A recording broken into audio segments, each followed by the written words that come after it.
Part 3.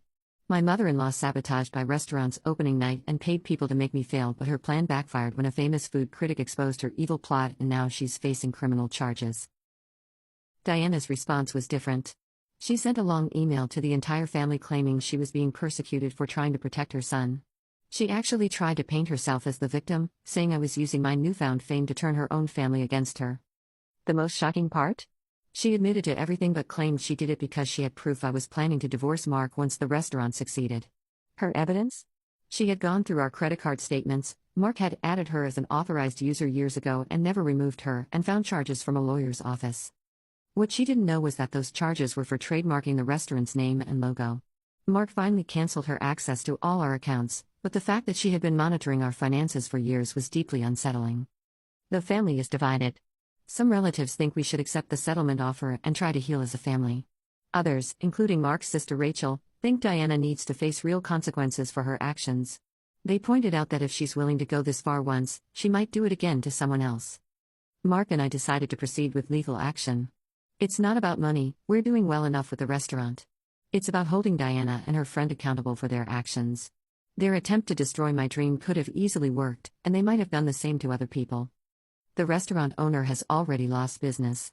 Several of his regular customers stopped coming when the story got out. 2 other restaurant owners came forward saying Diana and her friend had tried similar schemes with them, though not as extensively. Some good has come from this. Other restaurant owners in the area have been incredibly supportive. We formed an informal network to help each other with supplies and staff during emergencies. My team has become like family. They stuck with me through the chaos, and now they're all getting well-deserved promotions as we expand. Mark started therapy to deal with the revelation of his mother's true nature. He's struggling with guilt over not seeing the signs earlier, but I keep reminding him that Diana fooled a lot of people for a long time. The important thing is that he stood by me when it mattered.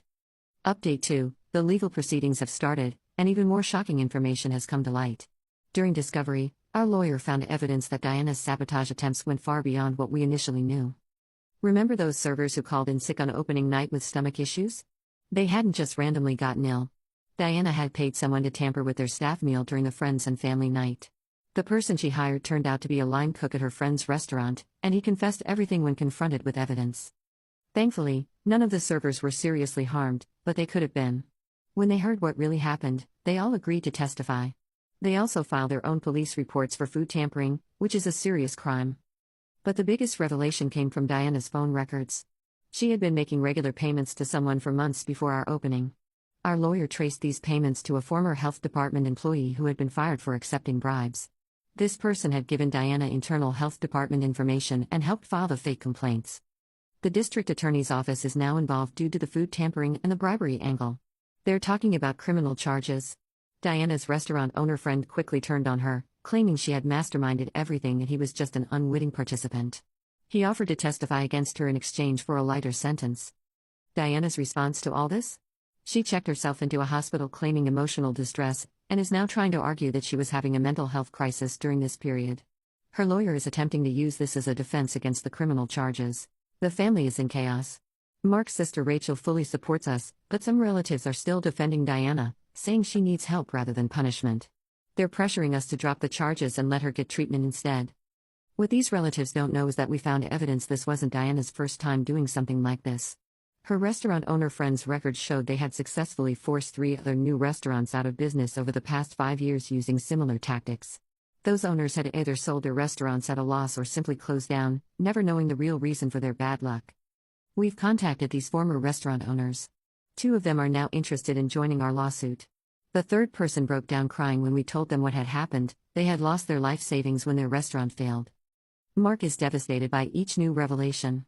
He keeps discovering ways his mother manipulated and hurt people over the years. But he's also angry. He said he won't let Diana use mental health as an excuse for deliberately hurting so many people. Meanwhile, the restaurant is doing better than ever. The publicity from the legal case has actually helped us. People are amazed by how we overcame the sabotage attempts.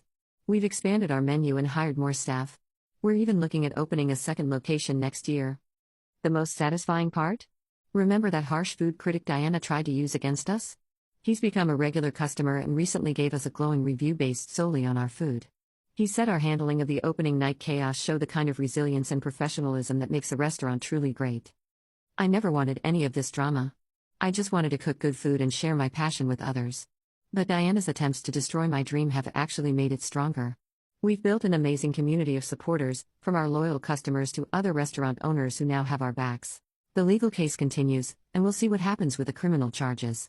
But one thing's certain, Diana's plan to ruin us completely backfired. Instead of destroying my restaurant, she destroyed her own reputation and relationships. Sometimes karma works in unexpected ways.